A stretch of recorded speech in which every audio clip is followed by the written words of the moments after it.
Hello good morning everyone. आज हम लोग घन पढ़ेंगे। क्योंकि पिछले क्लास में हम लोग घनाभ पढ़े थे, आज हम लोग घन पढ़ लेते हैं। देखिए, घन बनाने के लिए सबसे पहले एक वर्ग बनाएंगे आप, और इस वर्ग के बीच से आप एक और वर्ग बनाएंगे समान लंबाई के भुजा से, और इसको इस प्रकार से मिलाएंगे और ये इस प्रकार आपको घन मिल गया। ये घन में जो वर्ग का प्रत्येक भुजा है वही एक घन का प्रत्येक भुजा या फिर किनारा कहलाएगा। उसके बाद जिस प्रकार से हम लोग घन में पढ़े थे, पूरे 6 सरफेस होता है, 6 पृष्ठ होता है, उसी प्रकार से घन में भी क्या होगा, 6 पृष्ठ होगा। घनाभ में 6 पृष्ठ पढ़े थे, घन में भी 6 पृष्ठ होगा। घनाभ में हम लोग पढ़े थे 8 कॉर्नर होता है, कोण होता है, इसमें भी 8 कॉर्नर या कोण होगा। फिर इसमें हम लोग पढ़ेंगे किनारा। किनारा की संख्या भी बराबर होगा और वो 12 ही होगा। जितना घनाभ का है उतना ही घन का। दोनों में फर्क सिर्फ इतना है कि घनाभ के लंबाई, चौड़ाई और ऊंचाई तीनों अलग अलग था, इसलिए हम लोग रिप्रेजेंट कर रहे थे LBH से या फिर ABC से। जबकि इस घन में प्रत्येक भुजा क्या है, बराबर है, तो प्रत्येक भुजा को हम A से रिप्रेजेंट करेंगे। बस इतना ही अंतर है। उसके बाद इसका फॉर्मूला लिखेंगे, तो जो भी घनाभ का फॉर्मूला है उसी फॉर्मूला से आप घन का भी फॉर्मूला निकाल सकते हैं। क्यों, LBH के जगह पे आप A रखेंगे, फिर से A रखेंगे, फिर से A रखेंगे, इस प्रकार से A क्यूब हो जाएगा आयतन। उसी प्रकार से पृष्ठ क्षेत्रफल में भी, उसी प्रकार से पार्श्व पृष्ठ क्षेत्रफल में, उसी प्रकार से विकर्ण में, तीनों में क्या करना है, LBH को बराबर कर देना है, तो आपको घन के फॉर्मूला मिल जाएगा। देखिए, घन हम लोग पढ़ रहे हैं, घन का आयतन, घन का जो आयतन होगा वो होगा, लंबाई भी इसका A है, चौड़ाई भी A और ऊंचाई भी A, मतलब तीनों भुजा क्या होगा, तीनों किनारा बराबर, मतलब सभी किनारा बराबर, इसलिए इसका आयतन हो जाएगा A क्यूब, क्यूबिक यूनिट होगा, क्यूबिक यूनिट, क्यूबिक यूनिट्स। ठीक है। उसके बाद आप इसमें पढ़ेंगे घन का पृष्ठीय क्षेत्रफल। पृष्ठीय क्षेत्रफल कहने का मतलब कुल पृष्ठीय क्षेत्रफल, पृष्ठीय क्षेत्रफल ये हो जाता है 6A स्क्वायर यूनिट। चलिए, उसी प्रकार से इसका घन का हम पढ़ेंगे पार्श्व पृष्ठीय क्षेत्रफल। पार्श्व पृष्ठीय क्षेत्रफल ये हो जाएगा आपका 4A square unit, square unit. देखिए, पार्श्व पृष्ठ का क्षेत्रफल हम घनाभ में भी बताए थे, इसमें भी बताते हैं कि ये जो आपका परपेंडिकुलर जो सरफेस सब है, पृष्ठ सब है, उसी का क्षेत्रफल हम निकालते हैं। ये नीचे जो है बॉटम में या फिर टॉप में, वो दोनों सरफेस को हम छोड़ देते हैं। चलिए, उसके बाद आप निकालिएगा घन का विकर्ण, और ये हो जाएगा √3A यूनिट्स। इतना को क्या करना है, आपको नोट कर लेना है। इससे कुछ एग्जांपल और हम प्रश्न बता देंगे, अभी बताएंगे, पहले इसको आप नोट कीजिए।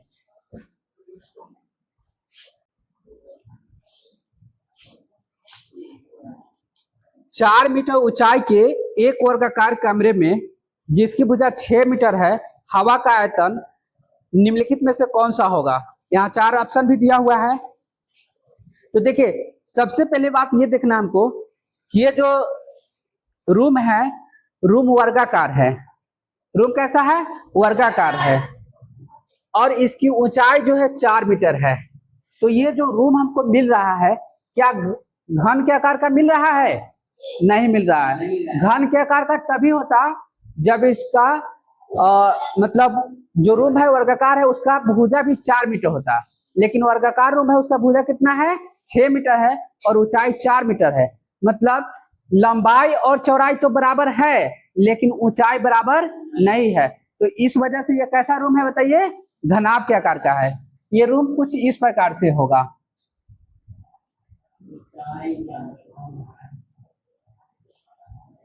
ऊंचाई जो है इसका क्या है बताइए, कम है,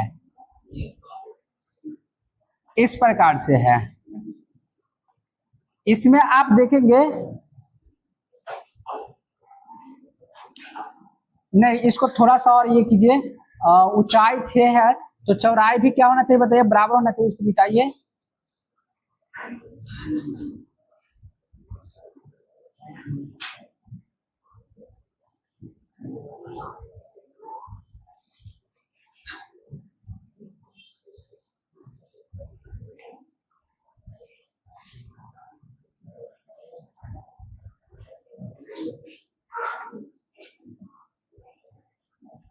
देखिए इस प्रकार से है। इसका चौड़ाई जो है, चौड़ाई 6 मीटर होगा और लंबाई भी कितना होगा, 6 मीटर। ऊंचाई कितना होगा, 4 मीटर। इस प्रकार से आप देख रहे हैं कि रूम जो है वर्गाकार है, जिसका लंबाई और चौड़ाई कितना है, 6 मीटर और ऊंचाई है 4 मीटर। इस रूम का आयतन निकालना है, क्योंकि रूम का जितना आयतन होगा उतना ही इसमें क्या होगा, हवा आ पाएगा। तो इस प्रकार से लिखेंगे, दिया है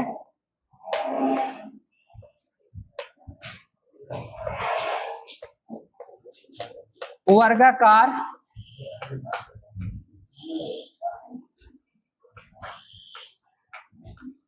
कमरा की लंबाई बराबर 6 मीटर, चौड़ाई ये भी 6 मीटर है, एवं ऊंचाई जो है 4 मीटर है। इस प्रकार से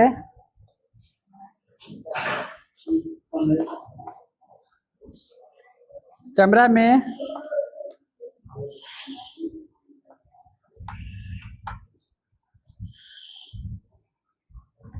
हवा का आयतन बराबर, देखिए 6 मीटर इंटू 6 मीटर, आधार का area 6 metre into 6 metre into ऊंचाई 4 मीटर, और इसको मल्टीप्लाई कीजिए, 36 मीटर स्क्वायर गुने 4 मीटर इज इक्वल टू हो जाएगा 6×24 के 4, हासिल 2, 4 के 12 2 14, 144 मीटर क्यूब, मीटर स्क्वायर और मीटर मीटर क्यूब, और यही आपका आंसर है।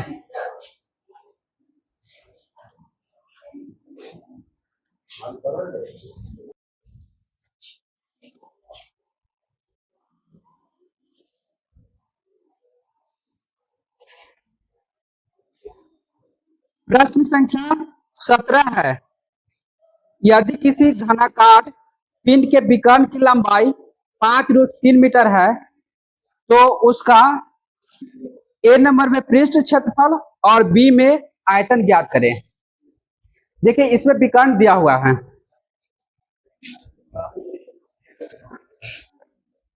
लिखेंगे दिया है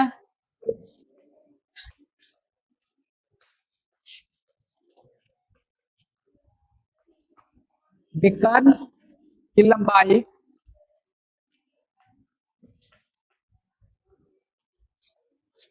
बराबर 5√3 मीटर है। देखिए विकर्ण की लंबाई के लिए फॉर्मूला होता है √3 इंटू साइड, मतलब एक भुजा ए बराबर 5√3 मीटर, और यहां से आप जब ए निकालेंगे तो 5√3 बटा में √3 मीटर, और ये √3 से √3 कैंसिल हो जाएगा, ए बराबर आ जाएगा 5 मीटर। तो इस प्रकार से हम देख रहे हैं कि इस प्रकार से देख रहे हैं कि घन का जो एक भुजा है कितना आ गया, 5 मीटर आ गया। तो इसलिए ए नंबर में निकालना है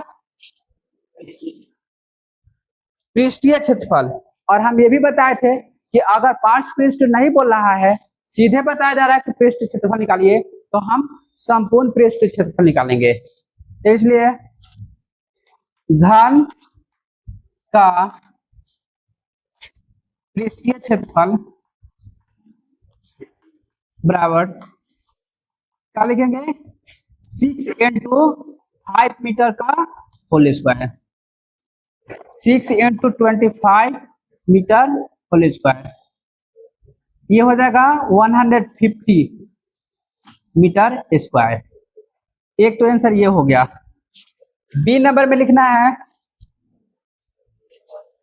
आयतन, घन का आयतन इज इक्वल टू 5 मीटर का होल क्यूब, और ये हो जाएगा 125 मीटर क्यूब। इसको आप क्या कीजिए, नोट कर लीजिए। 18 नंबर प्रश्न है, एक घनाभ की लंबाई, चौड़ाई तथा ऊंचाई क्रमशः 10, 8 और 6 सेंटीमीटर है, तो इसका आयतन निकाले एवं विकर्ण ज्ञात करें। 18 नंबर प्रश्न में लिखेंगे, दिया है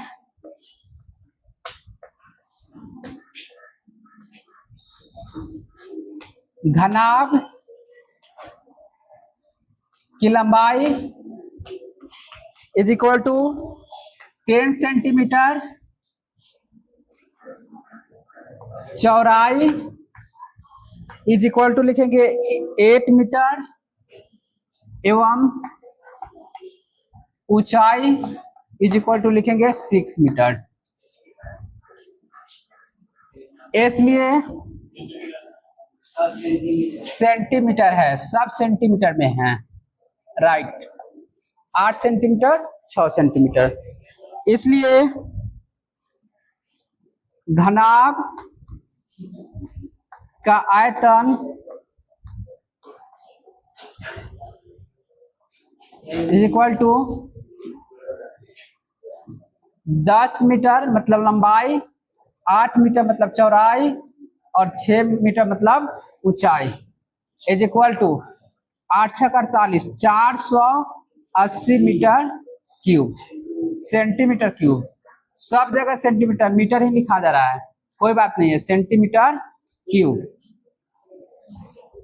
एक तो ये आंसर हो गया। दूसरा हमको लिखना है विकर्ण की लंबाई, फिर घनाभ का विकर्ण की लंबाई is equal to √L² plus B² plus H² unit होता है, तो is equal to √10² plus 8² plus 6², और ये सेंटीमीटर हो जाएगा। 10² 100 होता है, 8² 64 हो जाएगा और 6² 36 हो जाएगा सेंटीमीटर। इसको जब आप ऐड करेंगे तो ये हो जाएगा 64 और 36 100 होगा, 100 200 हो जाएगा। 200 को √अंडर करेंगे सेंटीमीटर, और देखिए इसको 200 को लिख सकते हैं 10 × 100 तो 10√2 सेंटीमीटर। ये आपका फिर आंसर है, लिख लीजिए।